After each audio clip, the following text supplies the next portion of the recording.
mengejutkan bagi kami adalah berita mundurnya Ketua Umum Partai Golkar Bapak Erlangga Hartarto. Narasi Komunikasi Talenta Visual NKTV Warta Nusantara. Update media sosial terpercaya, sajikan info-info terkini. Beralasan ingin fokus mengawal stabilitas transisi pemerintahan dari masa kepemimpinan Presiden Joko Widodo ke Presiden terpilih Prabowo Subianto, Airlangga Hartarto mundur dari jabatan Ketua Umum Ketum DPP Partai Golkar. Saya Airlangga Hartarto, setelah mempertimbangkan dan untuk menjaga keutuhan Partai Golkar dalam rangka memastikan stabilitas transisi pemerintahan yang akan terjadi dalam waktu dekat, maka dengan mengucapkan Bismillahirrohmanirrohim serta atas petunjuk Tuhan Yang Maha Besar, maka dengan ini saya menyatakan pengunduran diri sebagai Ketua Umum DPP Partai Golkar. Pengunduran diri Airlangga Hartarto cukup mengejutkan. Berbagai peristiwa politik kemarin 11 Agustus membuat sorotan, mulai dari Airlangga Hartarto lalu isu mundurnya Yusuf Hamka dari kepengurusan Partai Golkar, hingga beredarnya poster-poster Gibran jadi ketum Golkar mengguncang perpolitikan Indonesia. Megawati Ketua Umum PDI Perjuangan, melalui Sekjen PDI Perjuangan, Hasto mengatakan keterkejutannya tersebut. Sangat mengejutkan bagi kami adalah berita mundurnya Ketua Umum Partai Golkar Bapak Erlangga Hartarto. Beliau sosok komunikator yang baik dan membangun kerjasama politik yang baik di dalam pilkada. Kami banyak bekerja sama dengan Partai Golkar, selain dengan partai yang lain seperti Gerindra, PKB, P3, Perindo, Hanura, dan juga Partai Amanat Nasional. Nah, sehingga hal tersebut sangat mengejutkan karena ini dalam rangka pilkada serentak dan muncul kejadian politik yang dalam kategori kami suatu hal yang luar biasa yang menyentuh aspek kedaulatan partai. Nah, karena itulah kami ikut prihatin dalam situasi seperti itu.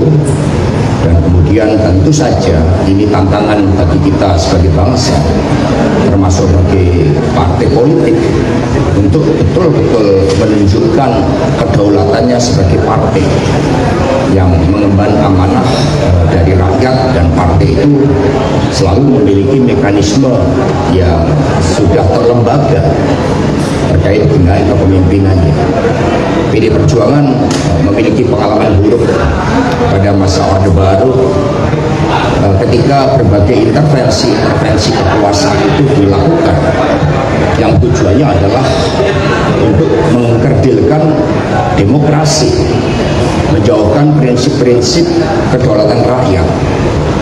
Dan ketika watak kekuasaan sudah berbeda di dalam tujuan membangun demokrasi itu, dalam situasi tantangan yang tidak mudah seperti persoalan global, ketegangan di Timur Tengah, harga-harga pangan yang naik, persoalan perekonomian kita, kemudian persoalan terkait dengan kelas menengah, tidak adanya supremasi hukum, maka kami mengkhawatirkan hal-hal itu akan membawa dampak yang kurang baik, termasuk di dalam perekonomian nasional kita.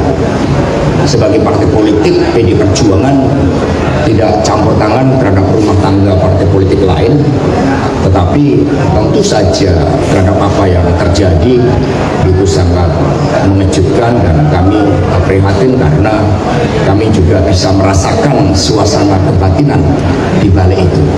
Hasto menilai kalau melihat foto yang beredar terkesan Hartarto seperti tertekan. Menjawab pertanyaan wartawan tentang apakah Airlangga mendapat tekanan Sekjen PDI Perjuangan ini, menjawab dengan argumen yang cukup jelas. Ya, kalau proses itu sebagai wacana publik, sebagai hal-hal yang dirasakan, sebenarnya sudah terjadi jauh sebelumnya, ketika sebelum Pilpres itu berlangsung. Bahkan tekanan-tekanan itu juga masih terjadi yang dialami wali kota kami, Ibu Ita misalnya, itu ketika Pilpres juga menghadapi hal yang sama. Dan ketika berbagai upaya akomodatif itu sudah dilakukan, ternyata pada akhirnya tetap. Maka ini menjadi suatu pelajaran yang berharga bagaimana kita harus betul-betul kokoh menghadapi tekanan apapun, ya kita harus kuat. Karena sejatinya percaya diri, hidup merdeka, hidup berdaulat, kalau itu diyakini dalam kekuatan kolektif, itu mampu menghadapi intervensi apapun dengan menggunakan hukum sekalipun. Maka Ibu Mega menyatakan prihatin dan sangat mengkhawatirkan terhadap kehidupan demokrasi ke depan karena implikasinya itu nantinya juga sangat luas.